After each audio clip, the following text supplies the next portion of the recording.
Thank you for tuning into the Firehouse Chronicles, where we document history. I'm your host, Joyce Costigan, and with me always is my co-host, Willie Costigan. And joining us in the studio today are Mike Severance and John Lund, past members of Salamander, both? Salamander? No, Columbia. Oh, Columbia, pardon me. So Mike is from Salamander, John from Columbia.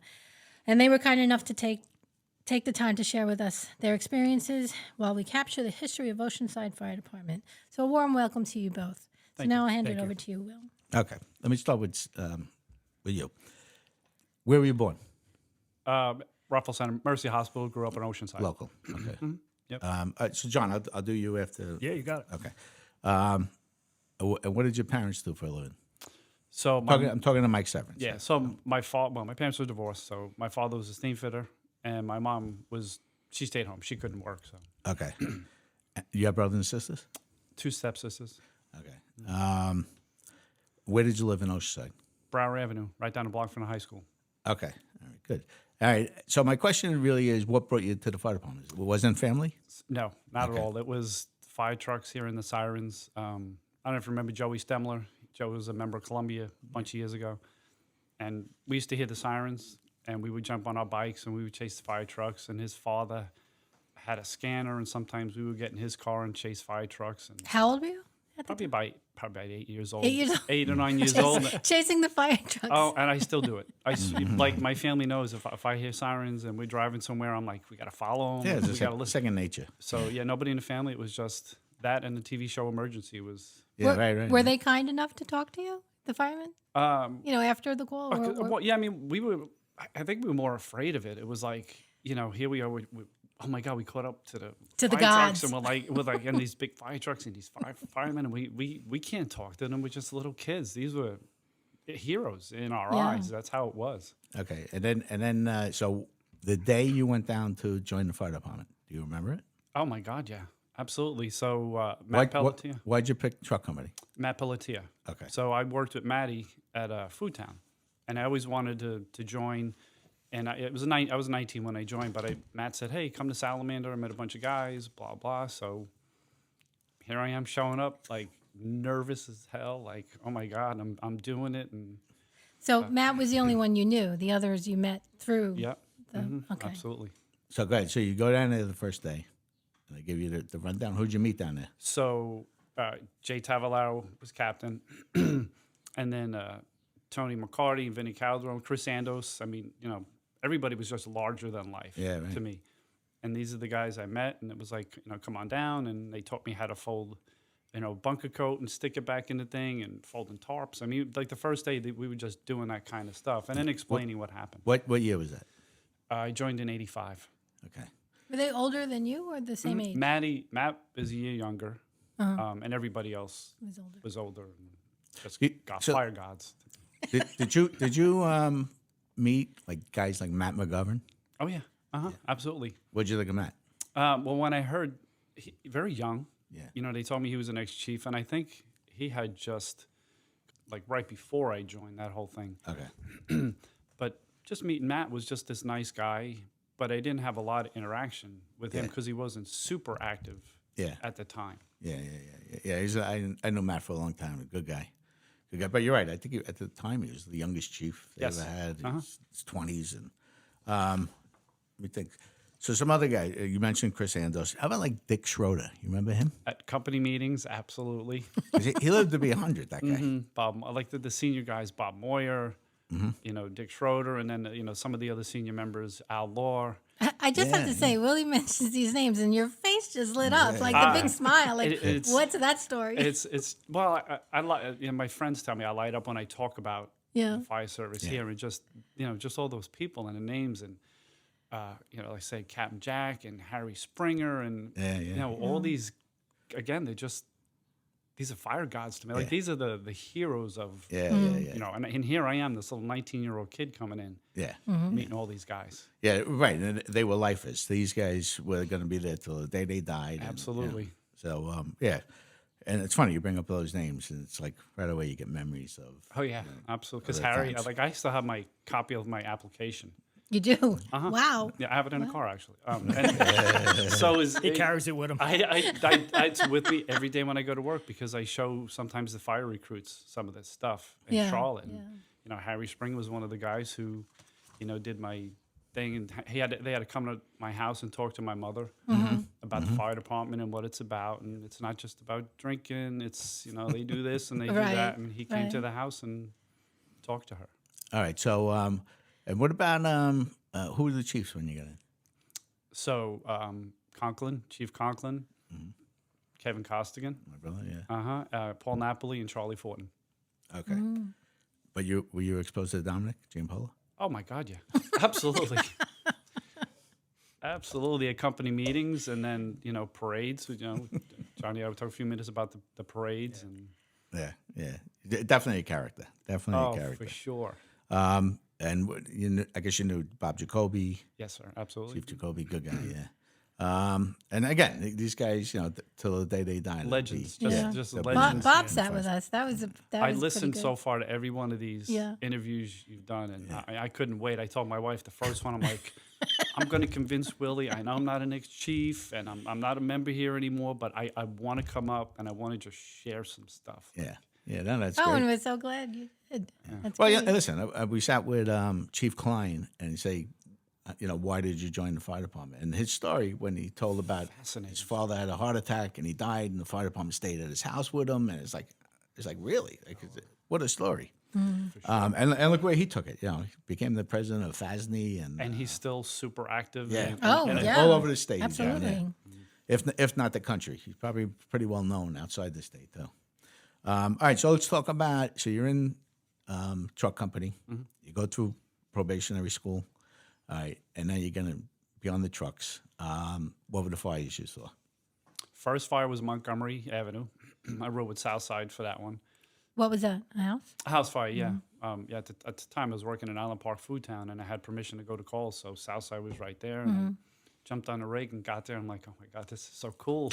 Were you nervous though? Were you scared? No, I don't ever remember being nervous. I really, really don't. People Just excited. Excited because Who was with you on the truck? Do you remember? I don't remember who was on Southside's truck. It's weird, but I remember like vividly getting to the scene, and Louis Cat was on the front lawn, you know, yelling at, you know, people throw ground ladders up there, you know, roof ladders up, and Jonesy and Chris Sandos were up on the roof cutting a hole, and I'm like, this is so freaking cool. And Louis Cat Jr. was also a member. So me and Louis would throw on other ladders, and like, I just remember looking, and I have pictures, and I just remember looking at the house going, there's fire trucks on a block. Like, And I'm one of them. I'm one of them, and it was just like, oh my God, I cannot believe this. Where's an 8-year-old to look at me? Yes. Yeah, you know, it just made me think of, you know, the Knights of Columbus Credit Union. It used to be a print shop over there. So there was a fire there. And Chris Sandos put a ladder up against the building and climbed up and got to the top, and a ladder slipped out from under him. And he was hanging onto the gutter. So how long would that gutter hold? I feel bad for the gutter. It was like 2 seconds later, bang! I was across the park like, oh, he's going down. It literally, as soon as I said it, the gutter came down, everything came out. He loved being on the roof. That was him and Jonesy were the roof guys, and you know, I saw Chris take a saw K12 once, like one-handed, and just reach out and cut. So you're at Montgomery. Did you think, okay, I knew this is me. Well, I'm how home. long after you were in did this happen? Maybe months, maybe. I mean, I really don't remember. I could figure the date out if I would have wrote it down, but it wasn't a long time, you know, because it was, you know, everybody says, oh, there was a lot of fires back then. Well, there was a good amount of fire back then. You burned a lot more. Yep. All right. I'm sorry. Give me a second. You had asked about other fires. The other fires. Yost Boulevard. Yeah. Remember with the ladies there? The two ladies and the cats. What year was this? What year was Yost Boulevard? I was out of 96 and 97. Yeah, I think I was just out as captain. I don't think I was captain in '96, and so it's probably 1997. 97. All right, so you go to a fire at Yost Boulevard. So yeah, I mean, it gets, you know, banged out as a house fire, people trapped, and What was the cross street on Yost? do you remember that, Johnny?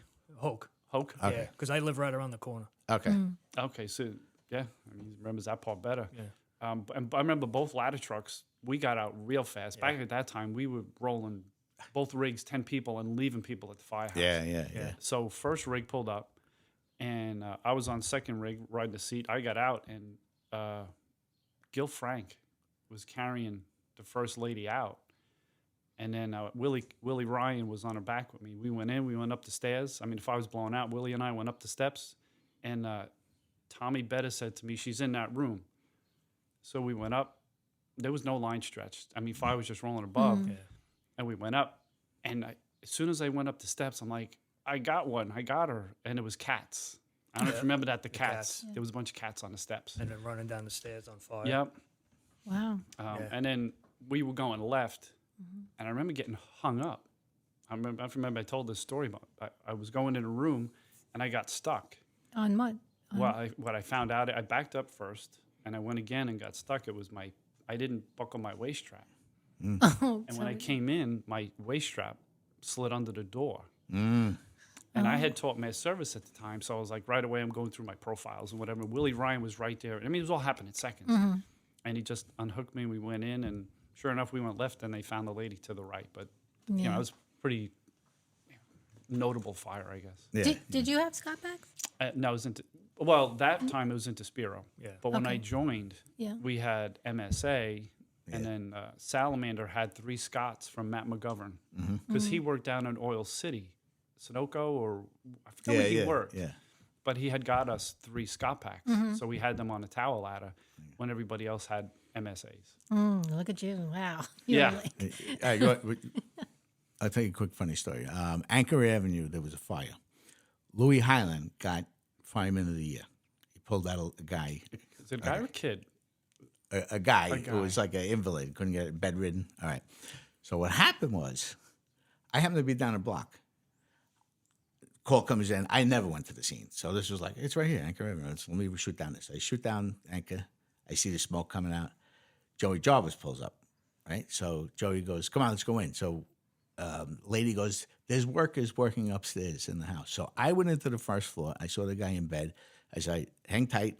Let's just go check the upstairs, and we'll be right back. And we come back, and Louis had carried the guy out, right? And there was nobody upstairs. They were out already. So to this day, every time I see Joe, I go, he never even knew we were there. Like, he's getting awards, right? Plaques, Fireman of the Year, this and that. And Joey always says, he goes, they never knew we were there, man. Oh, man. I don't even think we got credit for the call or nothing. Like, get in that car and just drive away. Yeah. Sign the book. All right, and then you talk about the deli fire. On, Long Beach Road, that was Bubba's. That was just yesterday. Was the anniversary? The anniversary. Yeah, of it. we had Kathy on. She was a guest. Yep, I listened to that one, and that came in as a box call initially. The box on the triangle, but if I can't remember the box number, but my Mikey Stroh was working. Came in as a box call, and then as we're going, it was a job. And I just got sworn in as lieutenant, like that night. That can. So I was riding the seat of Yeah, the right. tower ladder. Bubba was just ready to move up in the line, and that really was devastating to the fire service for Oceanside, because Chris Andos dropped out after that. Yes, he didn't want to go any further, and it was like. Was Bubba the first colleague that you had lost, or you knew of others? Well, Stephen Wade. Oh, he was before, right? Steve, right. And Steve, I knew, it was not long after I joined. I think Steve was 86, if I remember correctly. Yeah, like ladies. And I knew Steve, but not super well. But Steve was the first line of duty that I guess I was associated with Bubba. Yeah, well, right. Steve was at the tournament, so it wasn't right in your face. Right. Yeah. It was a line of duty death. Yeah. So you there for Joe Jarvis Sr.? Not at the call, but I was at the hospital when they actually pronounced. Right. I was outside because I remember Gary and Donna coming outside. Okay. Another tragic one. That was Billy Wade, man. He's like, oh, he's dispatching for that, and I was dispatching for that, and I was at this call. I was like, oh, Bill. Yeah, he was on the radio a lot. Yeah. All right, so Long Beach Road and the Sands. Tell me about that. And the what? It's by the Sands shopping center. Oh, my God, Valley Townhouse. No, The Valley Townhouse or the Yeah, the kids, the kids, pedestrian the struck. mother with the kids. Yeah, that was Billy Wade was dispatching. He had something to do with it. He did, and I was on the bus with Mitch Lubitz, and we were just coming back from a call. And I remember we were on Davison Avenue, getting ready to go back to rescue. And Billy got on the radio and said, "When you get back to the firehouse, signal 6." I'm like, what, man? We got there, we pulled in, and he says, "Go to Long Beach Road towards the Sands." That's all he told us. Mm-hmm. So now we're going, and still not really sure what the heck was going on. We got there, and you saw the stroller. It was a car accident? It was mother was crossing the street. Yeah. So she was in the. Let me get my Coming straight. from Valley Town? No, she was coming from the Sands, from the entrance, and she was crossing over to the other side to where, I guess, I don't know if Caldor's still or whatever that shopping center is. And she got hit. And I remember getting out of the bus, and Mitch got out of the bus, and he was doing patient care, and they said, "Go to that cop car." The driver's in the cop car. And it was like an 18-year-old kid who was crying. And here I am trying to, he's like, "I didn't see them." I looked at the radio, and all of a sudden I look up, and the stroller was on the car. And, that was one of the roughest calls. And then, we transported the mom or whatever. And I remember the baby. It was rough. Did both? You lost both? No, it was just one of the kids. And ironically, the other child who lived, one of my best friends is an occupational therapist. And that was her patient for years, the child. Yeah. But I remember, right, wrong, or indifferent, going back to the firehouse, and, it was a bottle of Jack. Yeah. And I needed to do a couple of, I couldn't stand Jack. Like, I'd rather drink gasoline, but it was that rough. You want to see if you still felt anything. It was a rough call. Yeah. At that point, that was the roughest call you've ever had? At that point, absolutely. Yeah, there was a guy came to emergency service.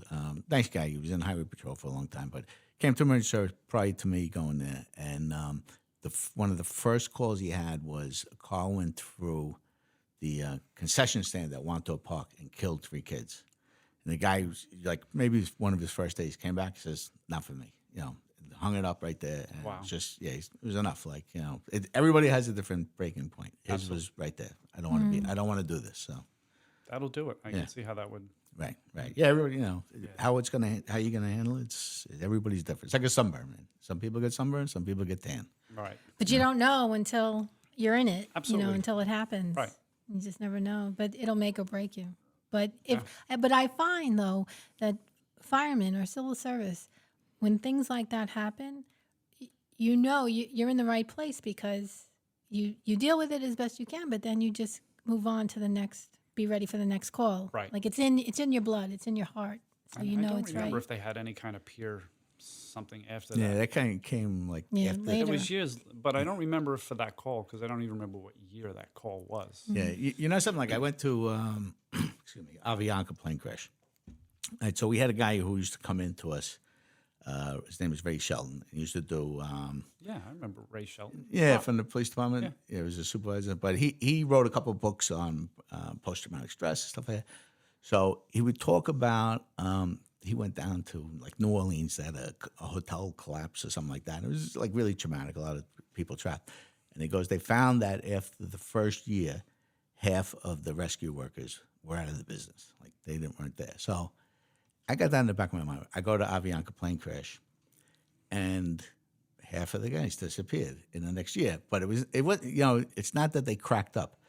Guy goes, "Oh, I'm going to go to headquarters. They got overtime there. Oh, I wanted to be a detective. Like, oh, it's time for me to retire." Everybody had an excuse, but they got off the street. Yeah, it was. They had enough. Like they saw enough, and they just moved on with their careers. And I go, it's legit. Like when it's enough, it's enough, and you move on and you do something else. I used to tell cops all the time, go to the print shop, be a printer.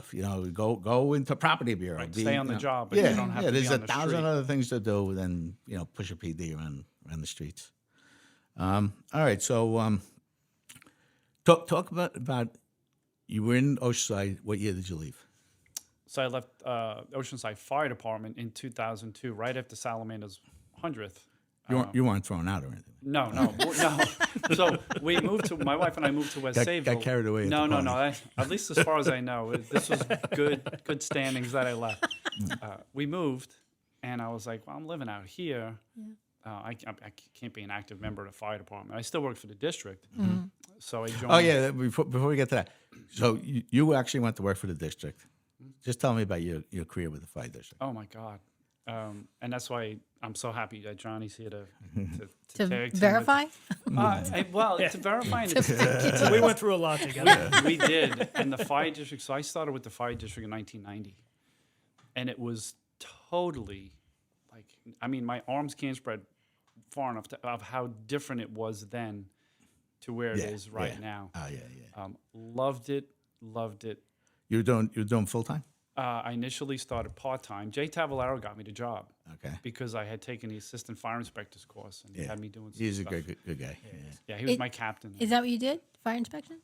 Initially, yeah. Like on a part-time basis, when Chief Richie Bedell was chief, he had this form that he sent out to all the businesses. Mm-hmm. So my job was to go out and get that form and make sure it was like pre-planning. Mm-hmm. That's all it was. Yeah. So that's how Jay got me in to the district, and then it evolved from that to, there was only one full-timer at the time, and then I started doing maintenance. I started to learn how to be a dispatcher, and then it just evolved to jack of all trades, master of none. But I loved it. Was it chaos or was it organized? The fire district? Yeah. I think it was organized because there was... But you say it's so different from today. It's different as far as what the district does and their responsibilities. I mean, one quick example is, headquarters, the patch lawn that's on front of headquarters. Mm-hmm. The fire district used to pay somebody to cut the grass. Mm-hmm. You're joking. Right? No, back then, yeah. God. To cut that grass. Really? But yet, Chief Gipfried would cut the whole field by himself. And that was an example. And when Joe Miano started working for the fire district, like Joe and I shared this, we had one brain cell between the two of us. And we shared it, and we had the same thought. We're like, why are we paying Freddie Roth? Yeah. Right? We're paying Freddie Roth. And good for Fred. We don't want to take money out of his pocket. Yeah. But the lawnmower is not even warmed up by the time you do that patch of grass. I mean, I am actually sitting here shocked that was even a line item on the budget. Crazy. I'm not even sure what's on the budget. I'm not sure how to check out. But then again, you got to think back then, Salamander was the only district-owned, right? Building? Mm-hmm. Yeah, and a field. Yeah, and the field. Yeah, today's a little different. And employees, it was Al was the boss. Well, there was Pat DeZina was there. Yeah. Gershkowitz. And then Al. And then Jason was the only other full-timer. Scott Rubinoff was part-time, and I started part-time. And then it was like, let's start doing more stuff. Yeah. And who was dispatching? Billy Wade, Mikey Stroll, and Billy Hennett. And then Gene started after that. Yeah. But the 3 full-timers were those 3 guys. Okay. And then Jason would fill in, I would fill in. And then eventually we started doing more stuff. It was like Jay asked me, do you want to do the storeroom? Yeah, absolutely. Hey, do you want to do fire inspections? Yeah. Mass service. EMT, whatever. Just anytime they asked, do you want to do it? Yeah, let's do it, man. And then we got tons of employees, and it was phenomenal times. Fireman's Field, is that district owned? Yeah. So that Salamander, the building, and at the time it was just headquarters and Fireman's Field that were district owned. Yeah. Right. Everybody took care of their own firehouse. Right, and the district would pay them rent for the truck room. Yeah. Right. Rent another truck room. Yeah, I had Billy Telford come down one time to rescue, and he's walking around. I guess he was a chief at the time, and he gets to the back, and I have my boat in there for like 6 months, and he's looking at it like, this has to go. This cannot be in here. I go, well, the weather's almost changing. Get it out of here. So, all right. So now you're a full-time employee. You moved to West Sayville. Mm-hmm. And you joined that fire department. Right. I ended up joining West Sayville. I resigned from Oceanside Fire and from Salamander. I remember Jimmy Calderon saying, "Don't resign from the company. Stay associate. Stay associate." I'm like, "No, man. I love Salamander, but I'm out here now. Like that's where all my heart and soul is going to be." And I regret. I actually became an associate again in Salamander a few years ago. I rejoined as an associate. All right. So, and what'd you think of the fire department out there? They treated me like I was a 20-year member. I came in and they put me on a training committee right away because of all my, time that I was here and stuff like that. It was great. So you were the god. Yeah. Hey, I still am the guy. Hey, you want to know some? Billy Wade has the same exact story about joining Point Lookout. And he said they came to him like, "You're the most trained guy, like the third most trained guy in the department," and that was from day one. So yeah, that's good. A lot of respect, and I think most of the Long Island Fire Service has that same thing. Yeah. Was it hard to say goodbye to Salamander? Was that? Yes. Oh yeah. Yeah. Absolutely. For sure. I mean. So how many years was that? Yeah, but you were still coming back to work every day. Yeah. I was there, and the best part about it was I saw all these kids from Salamander. Biscuit, new guy. It was, I guess at the time it was Sean Costigan, Chris, Bettis. Like these guys used to come, and they were there every day. They were in the office hanging out, and we were talking, and I still had this huge connection to it. So I was gone, but I really wasn't. Did you feel that same family atmosphere in we were getting there, and then less than 4 years later is when we moved to North Carolina. So I never had the chance to get that bond. With Salamander was 17 years. Like So how did you end up going to North Carolina? So I was the whole thing about money, blah blah blah, and cheaper cost of living. I tried. I tested from Maryland all the way up, and Charlotte they didn't have an age thing. I was 44 when I was in recruit school in Charlotte, and I went. It worked out. It was one of the departments that worked out for me. Excellent. Do you see a lot of action? I did things in Charlotte that I never would have done here. Oh, really? Really? That I don't believe I ever would have done here. Like as soon as I got out of recruit school, not that I never would have had a chance to maybe find somebody in a fire and help pull somebody out, but like I was months out of recruit school and we had a job, and here we are, and I went in this door right here, and there was a lady right there. I mean, we pulled her out. She was deceased, unfortunately, but I don't know if I would have done that. I caught a baby. A lady was standing there ready to give birth, and I like literally caught a baby. Like Johnny Bench. Exactly. I don't think I ever would have done that here. I saw a kid jump off an overpass onto the interstate right in front of us. Like, these aren't not great things, but it's just crazy, and I get to teach. I'm teaching. I like all these things in my whatever life it is. I'm like, how busy is the fire department there? It depends where you are in the city, but there are companies like I rode with Engine 12 for about a year. And they run like 5,000 calls a year, which is a good amount. I mean, you're running 12 to 15, 16 calls in a shift versus some other firehouses that are a little bit slower. Say Engine 24, which is where I'm at most of my career. We might have run 6 or 7 in a shift, sometimes more, occasionally less. And you tight with the guys? Yeah. I think they're more tight with me, quite honestly, because I'm working at the fire academy doing EMS when they have to come down and do their testing. They're like, "Hey, Severance is here." Hey, I'm like, "Hey, yeah, exactly." So, do you see a difference in 20-year-olds today than when you were 20? Absolutely. Yeah. For good, for better or worse. Well, I can't say it's better or worse. It's different. Yeah. And one of the big differences is this: like we can have a conversation and we're looking at each other in the eyes and actually talking. Oh. Versus. Yes. I agree. Behind the screen, and what we see teaching is, when we're doing EMT, trying to teach these guys how to be EMT. It's you need to look at somebody, talk to somebody. You need to, put your hands on them to assess them. Right. And they're so nice. They'll sit on across from each other. Yes. Texting. Yes. I went to Salamander. My son was there, and I went in for some. I can't remember what, but I'm at the bar. And every single person at the bar is on their phone looking down, and nobody is talking to anybody else. And that's I thought the that generation. was so weird. It's generational. It's the generational. So that's why I say, I don't say it's right. I don't say it's wrong. It's what it is. Yeah. And we have to try to undo that when we're trying to, teach them being EMT. But you notice that, excuse me, I was working in the 4th as a sergeant, and I was working at midnight, and it was the night of a retirement party for a guy who did 35 years on the 4th. And a bunch of cops came in, young guys, at like 2 o'clock in the morning. So they come in and they're chit-chatting in front of the desk. And they go, we got to get a night that we all get together and go out. And I go like, tonight's the night. I go, there's a party for a guy. They're like, oh no, that's for the old guys. Like they just don't include themselves in that. Like that's something you guys do. That's not what we do. And they were talking about exactly what happens. You get together and you BS, but they wanted to do it on their own. They didn't want to be part of. And that's just, it is. It's generational. Yeah. You know, I said to my nephews when they were in the city police academy, don't you go out after the academy? No, we come home. It's like, okay. You know, when I was there, it was a totally different game. Yeah, when John wants to talk to the firemen, he goes on the group chat. On the so group me. Willie says, why don't you pick up the phone and call somebody? He goes, No. we don't do that. They have to answer the chat.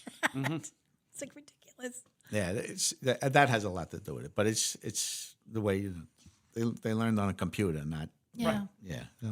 But they're totally not socialized. They're all feral. Yeah. Well, one of the things, though, going back is, John, you probably still see this today. You used to know everybody in the fire department because you went to every firehouse, right? And you stopped in and you said hello. And that kind of doesn't go on. And that used to be even other departments. You was, let's shoot over to this firehouse. And I remember down in rescue, we would have just rescue night and invite, Long Beach and Island Park rescue guys, come down. We're going to go over some of this protocol stuff like that. So I was with Scott Kemmons, who I've known like 40-something years. It was with me the other night. He said to me, hey, remember when we used to go there? We used to go down to Oceanside and meet up. And that's the truth. It was like, that's how I met him. 40 years later, we're still talking about it.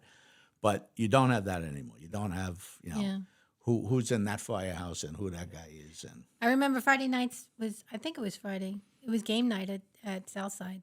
They had all the Yes. Oh yeah. like it was like casino. After bowling. After bowling. Yeah. Well, even the bowling was 2nd Battalion bowling. You knew all the guys from the bowling, and who was going to come out. Did you bowl a bunch? Yeah. Okay. You were on the team? Yeah. The firehouse team? Whose team? Who's on your team? It was me, Phil Gonzalski, Joe Stemler, Mike Furco, and then Karen Bendel when she was in Baldwin. Yeah. So, John, let's talk about you, man. Tell me how you got your start. Where were you born? I was born in Freeport. Okay, and when did you come to Oceanside? I joined in 1990. When did you move to Oceanside? Oh no, I moved. I've always lived in Oceanside. Okay, and was your father in the fire department? No, my father worked at Fairchild. Oh, no kidding. Yeah. All right, and so did you have any relatives in the fire department? Nope. Okay, so what was the draw? My draw was I was very close with Jimmy Robinson. Oh, okay. So Jimmy and Freddie, and so that's how I joined. Okay, yeah, good guys. Jimmy's not in anymore, right? No. Okay, so all right, so you joined the fire department. Who was the officers when you joined? When I first 1990, I think you said. 1990. Right? Yeah. So when I first came down, because of the way it was, Freddie was still captain. But then when I got in, Tommy Saida was captain. Okay. Yeah, I think Freddie was talking about he was an officer when Bubba died. Yeah. And how old were you at the time? I was 20. 20. Actually, 19 when I started, because then you had to come down for like 6 months before. Yeah. Hang out. Yeah. So what? So Jimmy Robinson tells you come down to the firehouse, and you went down and just it's for me. Yeah. Okay. And you stayed. Obviously, you're still in. Yeah.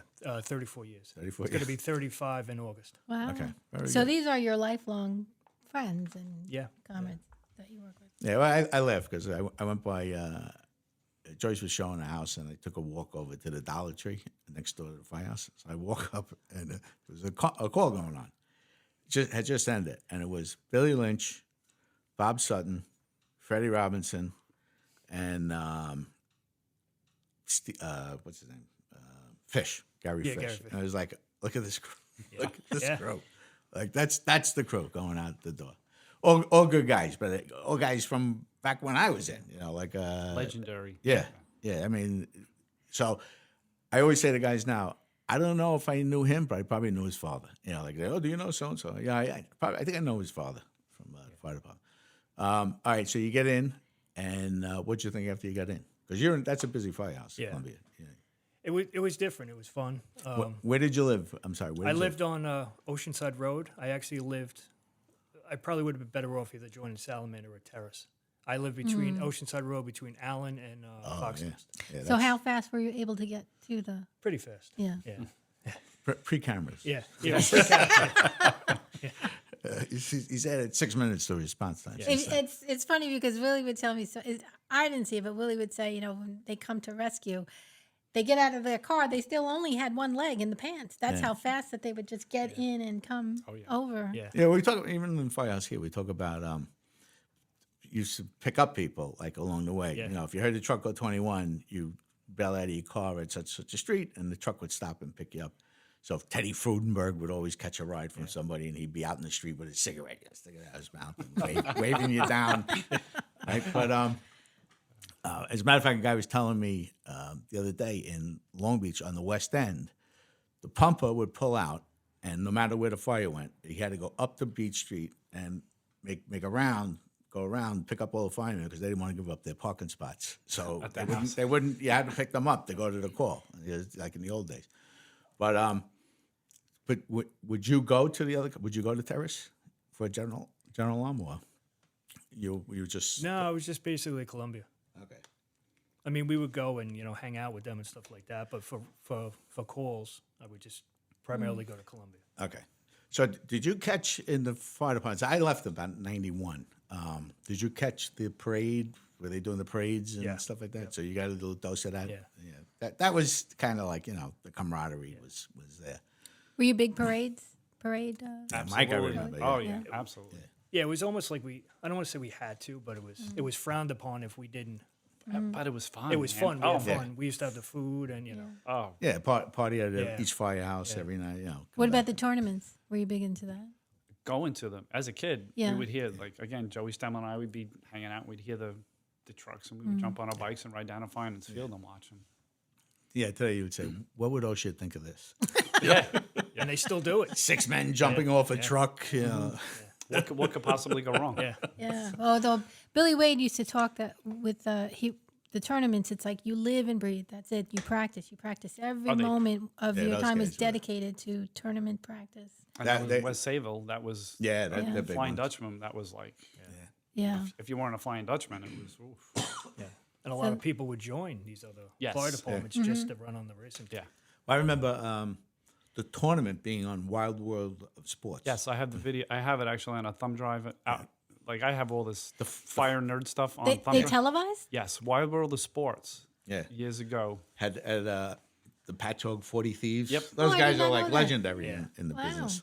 I'll try. If I remember, I'll send you. It was a one-time thing? Or As far as I know, it was just that one time. But it was big. It was just happened. It was a huge thing. You just get like thousands of people come to the tournaments. And it would be funny because I would go to the drill team captains meetings for the county, and they would be talking about like the threads on this. And some guy goes, but we go up to Watertown where they have like no water. That the arches, rickety old thing, and we're here worrying about what thread size. Yeah. All right, so back to you, John. Yep. So you joined? Are you married when you joined? No. When did you get married? I got married.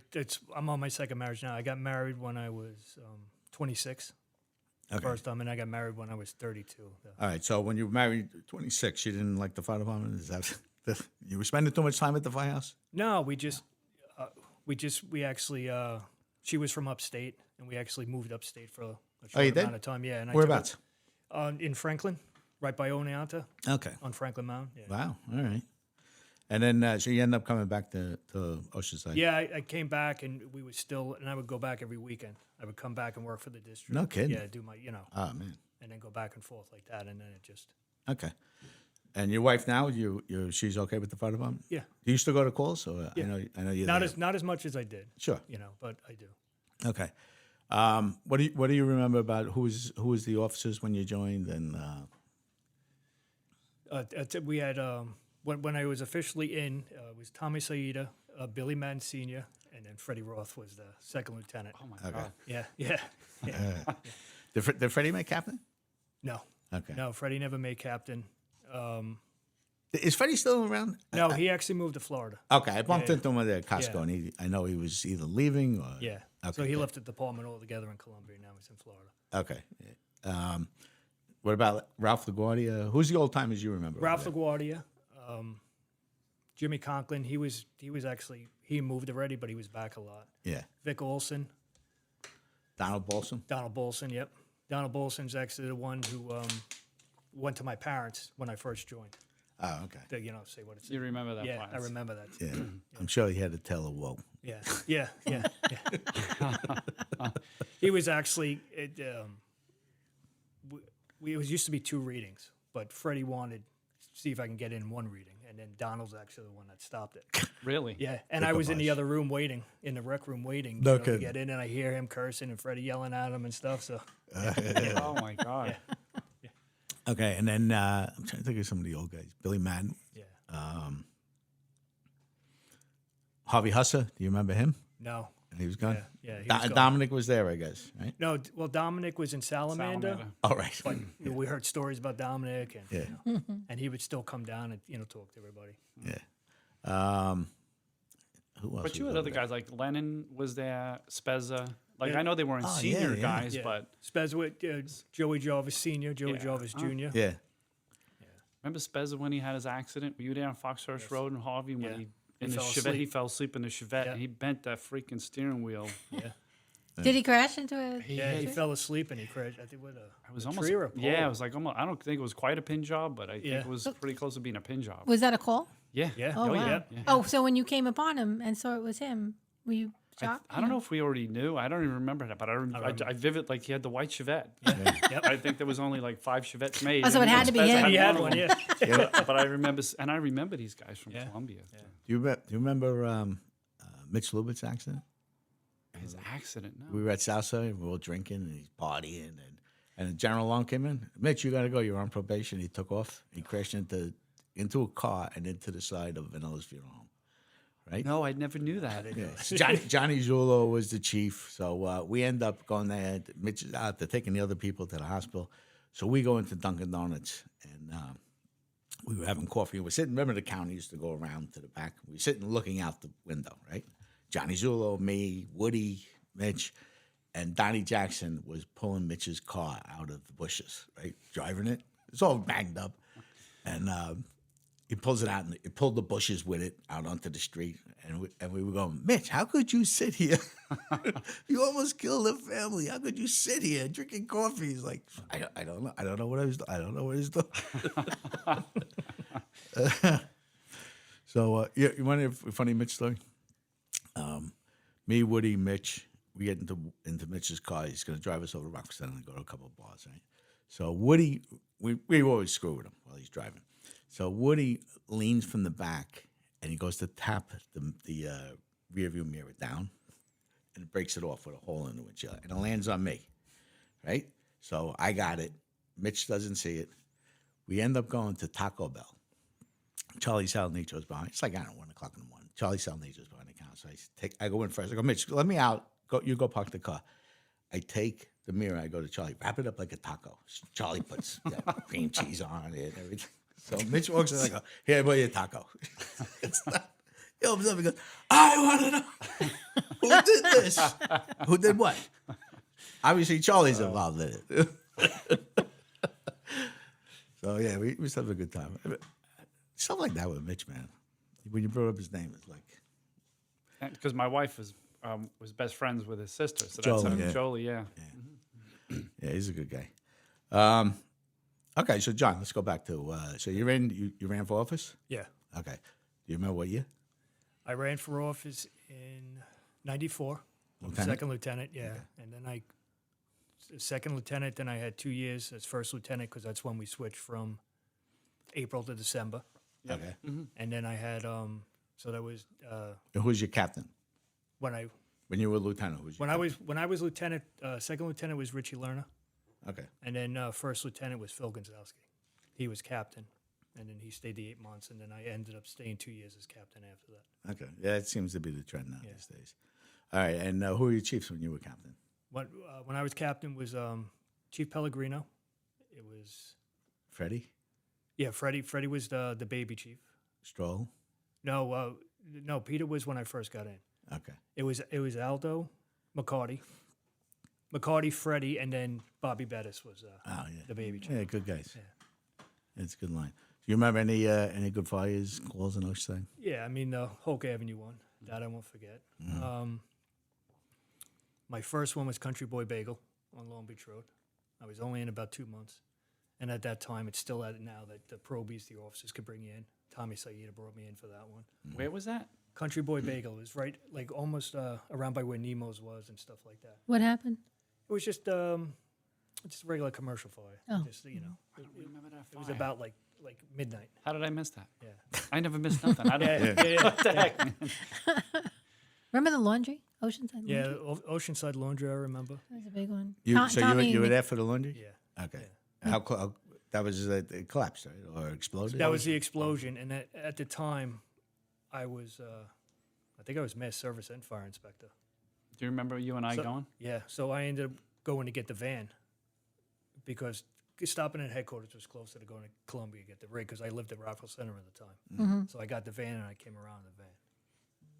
You remember going there afterwards and taking the measurements and the pictures and everything because OSHA was coming? Yeah. We had to do everything. so the district was be responsible for the mass and everything else, and they were coming to inspect it because all these guys got hurt. Yeah. And we went and then we had to take pictures and Oh, as a result of the. As a result, yeah, Fire? we went. So we had a not that it was our own investigation, but Yeah. we Yeah, went right, together. Yeah, make sure everything's tidied up. that was one thing Jay always had us do. Safety first. Yeah, it was, and just like with OSHA or anything else, we always. Well, and I don't know if you remember that when that guy came, the OSHA guy came for the records, and he wanted the records for the packs, and he also wanted the 8-hour OSHA records for the members. members, and for the packs. Like I'm very detail oriented, like paperwork wise, and when I passed it off to Johnny, he kept it. It was like Yeah. popped the paperwork out. And that guy was like, "Man, the- this is phenomenal." The flow test and everything. Here Yep. you go. Yeah. Oh, how yeah, impressive. yeah, Oh, so it's like, I believe you'll find everything in order. Yeah. Yeah. Uh-huh. And that was, that one time where, we had, could have been a whole lot worse than it was, but it just shows that documentation, all that stuff. So for Oceanside, does that show that, like, were other departments, like, really not that into their paperwork, or they, it would be an issue? Whereas What do for you think? Oceanside, it was not? I think back then, yeah. I think because of the way, like my wife makes fun, my friends make fun of me about how super detail oriented I am, and everything's, dot every I, cross every T, everything's organized, whatever. Yeah. That's just the way I was, and there was a reason for it, not just because I want things lined up, in an OCD kind of way. It was. But what a sigh of relief, like, not to be afraid when the OSHA man comes, like, oh no. They were intimidating too when they came. When Yeah. OSHA came, it was intimidating. Yeah, Yeah. they think they're Yeah. going to find something. So, Yeah. Yeah, so all right. Any other fires you can think of? Auto accidents, fires? How about Iggy's house? Oh yeah, Version 1 and version 2. Yeah, so there was two. We had a member in Columbia. His nickname was Iggy. He's Mike Pearl. Nobody had I didn't even know anybody's real name in Columbia Yeah, because we all had nicknames. Oh my God, it was My nickname was Pony Boy. So Pony Boy. From the given Outsiders? given to me by Freddie. Pony Boy Curtis. I think because we were at bowling, it was a Friday night, and we got the call, and it was the bacon. At sometime during the night, his mother was away, and it was him and his brother, and his brother was cooking bacon, and the sizzling and the popping, we couldn't find his fire, and then we actually found it in the bathroom. We saw smoke coming out of on the second floor. on the second that floor. chase. Yeah, we finally found it. We called the signal 10 and stuff like that. How long were we there?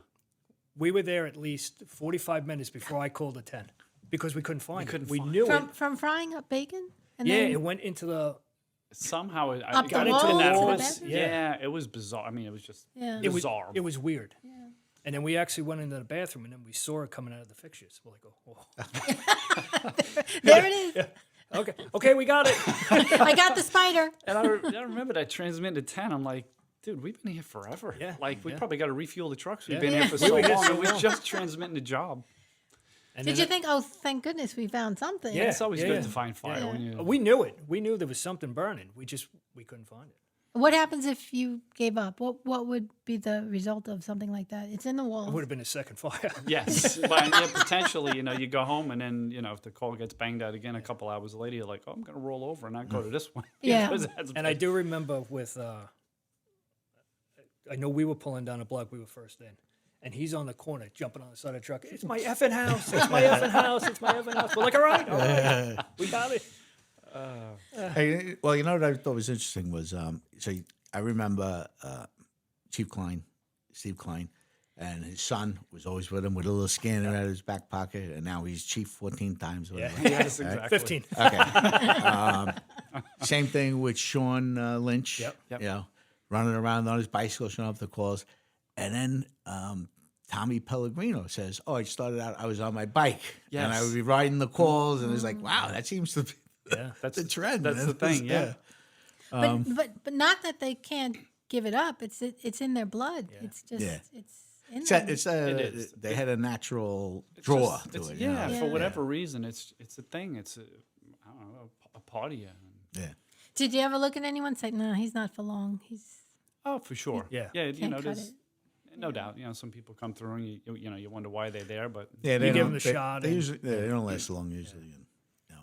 All right, so the last thing we got to talk about is the social end of the fire department. All right, so you guys are lifers in it, so I'm sure you're wrapped around with different families, and just talk about that. With you're at Columbia, and the guys you met, and how you became, families. It is. It's a lot. One my closest friend now, Mike Furco. I really didn't know him. I knew him a little bit, but we just bonded. You know. I went to from school with everything. Mike Furco. Yeah. Sean Lynch. I remember him when he first joined. He was in Salamander and came over. He was my lieutenant. Again, I would do anything for him. Vinny Staff, who was in Terrace. oh wow. He started off in Columbia. Me and him were, very close. Each other's wedding parties and stuff like that. And really now, like I know the younger kids, and I know a lot of them from the district. A lot of them have to come through me to get the background checks and stuff like that. But it's just a whole, Your friends today, are they 40 years, 50 years? Oh my. All the lifelong friends you had, are they They've been 30 in the years? department for that long, right? Like- Yeah. Yeah. Well, yeah. Mike's not in it. Really, we joined with a group about 20 of us, and me and Vinny Staff are the only ones left. Oh wow, really? Yeah. Yeah, Joe but I tell you what, Stemla, the Joe guys I was in the Firehouse. Well, I was in the band first. All right, I was 13 years old. So Steve Shortino was in the band. He owns the catering place in Boulder. I talked to Steve, I don't know, 2 or 3 times a month. Now it's going on 50 years. So go in. How's your family? How's this? How's that? Woody. I see Woody all the time. Again, since we were 13 years old. Tommy Regan. I was the best man at his wedding. He was the best man at my wedding. We talk all the time. So it's like it really was a bond. The fire department was the common thing, the band, but now we've gone our separate ways, and we still keep in touch. And it really does become very close associates of each other.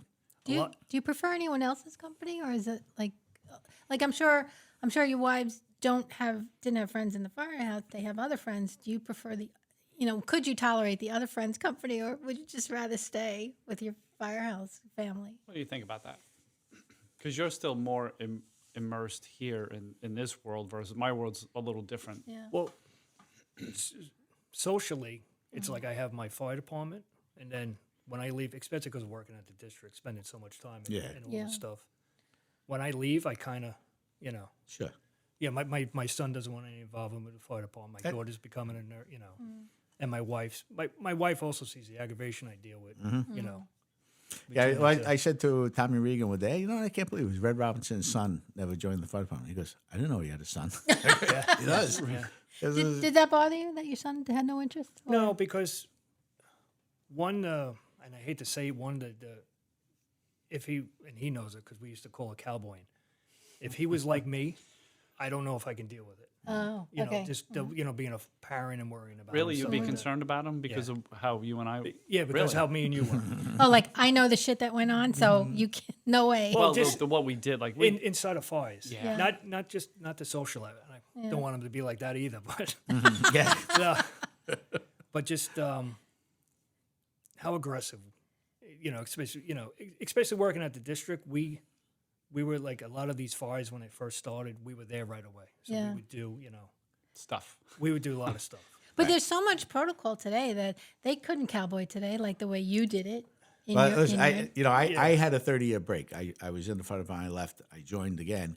Things like go pick up the tags. Yeah. Like, that didn't exist. I go, what are you talking about? Oh, every company has tags, and you gotta separate frequencies. We're going to the scene. We're going to be on this. It used to all be, 4620, and that was it. You heard what everybody was doing, Could you imagine someone like Peter Stroll saying, okay, I got to check in. I got to get a tag. No. Yeah. Somebody has to know where I am. Not even a little bit. I can't. Those guys back then, a lot of freelancers would show up and just go in and do what they got to do. Yeah, I remember hearing that term a whole bunch. To a certain degree.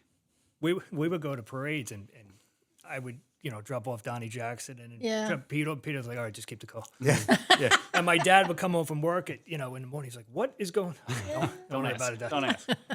So I remember another fire. It was off of Cleveland Avenue. I don't know if it was on Cleveland, but you were first. You were first due to that fire. And Chief Traverso was the first chief on the scene. But so we worked for the fire district. We weren't supposed to go to calls. Yeah. We did. Yeah. We did what we did because it's what we did. Yeah. And the working relationship that we had at anything, whether it was a fire or a medical call, an auto accident, it was always, what do you got? What do you need? It was really like the first words, I think. Sure. But I remember this fire off of Cleveland. It was a daytime fire. And I pulled up in a van. You were already there, transmitted the job, and I got out. We met. You were coming out of the house, and you're like, yeah, it's it's in there. You go in the door, you go around to the kitchen and up the stairs, and I'm like, all right, I'm getting all my fireman stuff on, and the ladder truck pulls up. Tommy Bettis pulls up. I'm like, all right, I didn't get in yet. But Johnny Lund said, do this, do this, do this. And I don't know if you remember Karen Dowling. Yeah. She was cop 415. So Karen and I was super tight, and she was at that fire. And she was there when we were doing all this communicating. And then she was at our house for dinner with them. She's like, I was so impressed. I thought you guys just ran in and did whatever, which to a certain degree we did. But the whole communication part, even though it was real quick, it was like bam, bam, bam. And that was like the coolest part to me working for the district. With you, like Valley Townhouse. Yeah. I mean, that was a job and a half, man. When we were all, I think at the field. All three of us were at the field. Joe transmitted the job. I'm getting my stuff out of there and, going up and the line broke. Just, that was, like you always say, that was the best time of my life. Those were truly the best times in the relationship that we still have like this. But the working relationship for the, being with the district and growing with the district and where the district is and where you've taken it. To me, that's the coolest part. Yeah, well, I think it's good. You're 600 miles away now in a whole different ball game, and you still, you right away call me up and say, "Hey, I want to be part of this." Yeah, that's fantastic. So, other than that, you have anything you want to add? You're an associate of Salamander. Yes. Okay, and you're obviously active down in Charlotte, right? Charlotte. Yeah, and it's one name I wanted to mention is, you guys are talking about it. One of the interviews is Eddie Now. Oh, yeah. So Eddie Now retired, and he lives up in Mooresville or above. He was a cop. Yeah. So one of my side jobs, I would work the Carolina Panthers games doing EMS for the hospital system. So here I am, worked it a bunch of years, and all of a sudden I hear Mike Severance, and I turn around, and it's freaking Eddie Now. Yeah. And he was working for the stadium doing security. Yeah. Because he went down. He's a big NASCAR. Yeah, he did NASCAR he was one of the for a pit long guys. time. Yes, Yeah. he did NASCAR, and then he was working at the Panthers games. So I used to see him like almost every game. I would see Eddie Now. It was just like, what a small world. Here I am at this. He actually, it came up. He brought Freddie Robinson to the fire department. He said Freddie Robinson's connection was Eddie Now brought me down. Right. Yeah. So small world. world. Right. And the Blue Jackets. You mentioned the Blue Jackets, the Junior Blue Jackets. That didn't get me into the fire department. But when you said it, I'm like, oh my God, that's like another chapter of my life. Yeah. That the Hodopplers got me into, because I kind of grew up as a. Yeah, well, I was there with Billy Hastings was in the Blue Jackets, and I went down and we were in the Blue Jackets. I mean, just as you mention all this stuff, it's like, oh my God. But yeah, it all comes back. But it's one of these things where I'm sure, I'm going to be driving home now. I'm like, oh, man, I wish I would have said Oh, no, that's okay. We always have a part two with our guests. So I'm just curious, have you done any others since, like, Kathy was the last one? Kathy was the last one. Kathy was the What last about one. any of the newer people to interview them? Like, maybe not your son, but like one of the newest members of the department.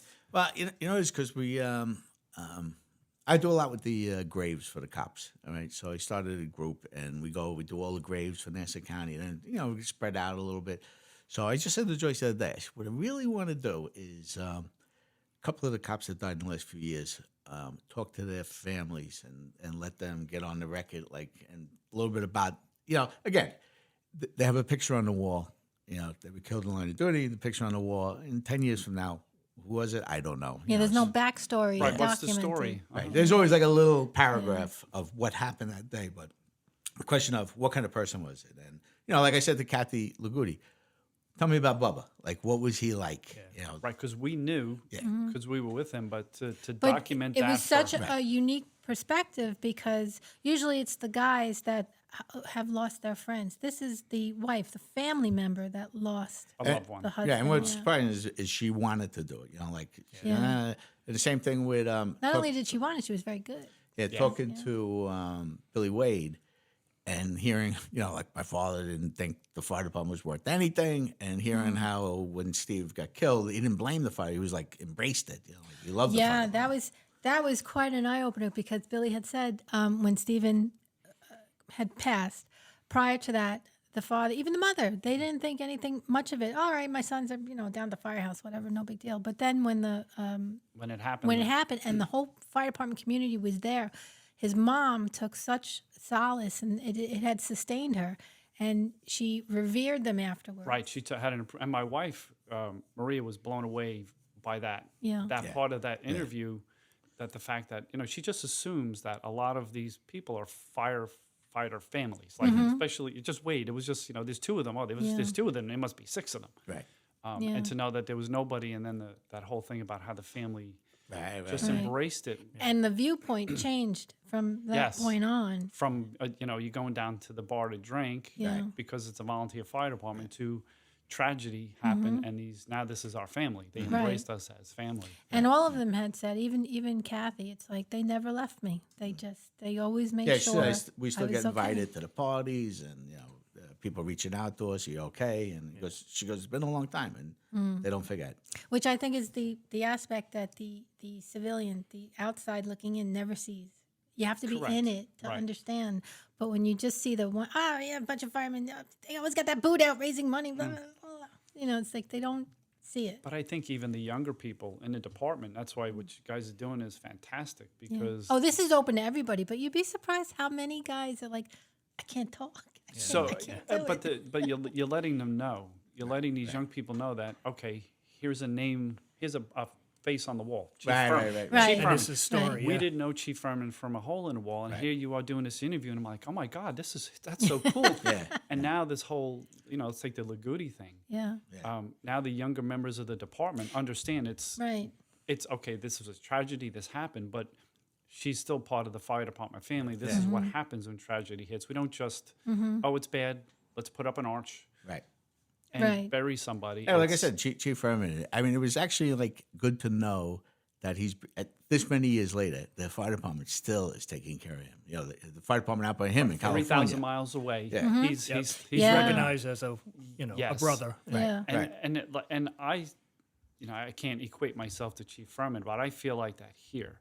A few months ago, or however many months ago, Salamander let me come and speak to the membership, just about back in the day and what it means to me to be a member of Salamander, associate member, whatever. And a lot of these things that we talked about today, I talked about with them, but it was like, it's so cool to be able to still feel like these people accept me. Yeah. Like the fact that, you didn't say to me, no, Mike, you're not next chief. We don't want to. Right.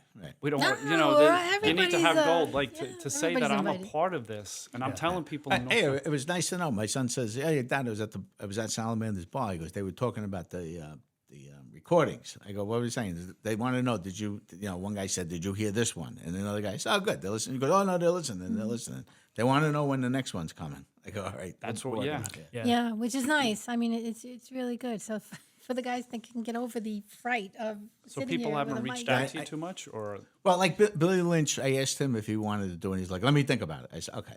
But God, Billy Lynch sent me a message, and he goes, "I just want to let you know, Chief Furman interview was fantastic. He goes, perfect timing, and he goes, it'd be really good to hear that." Our only regret was that Robinson. Ray Robinson, Yeah. yeah, that's unfortunate.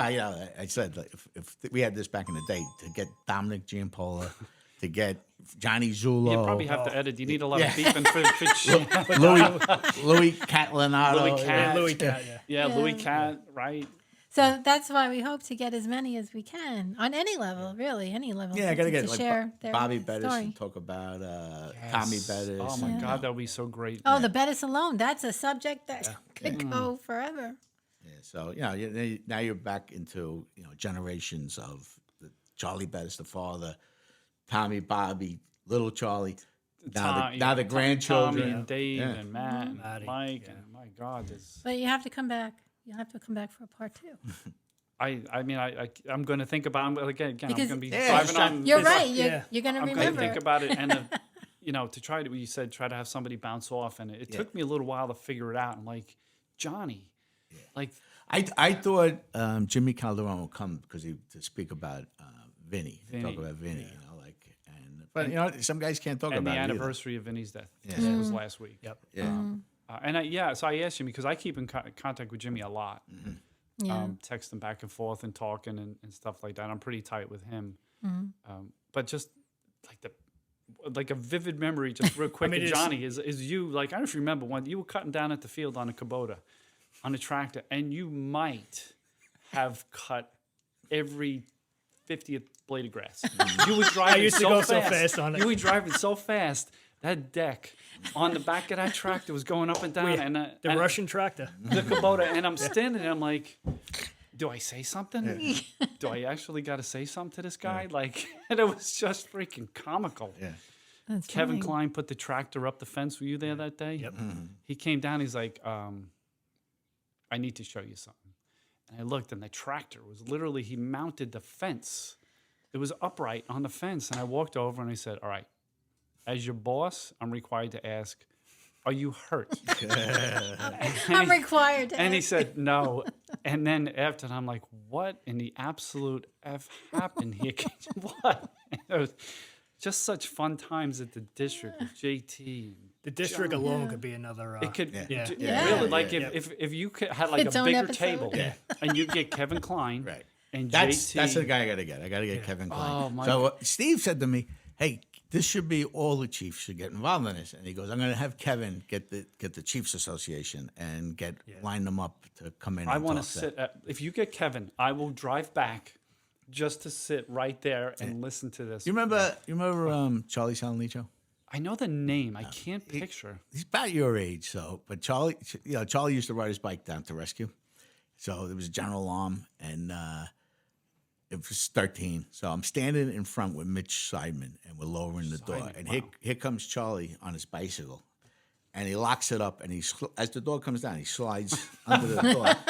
And Mitch Seidman like, these kids. And we walk away. Like nobody ever checked on him to see what happened.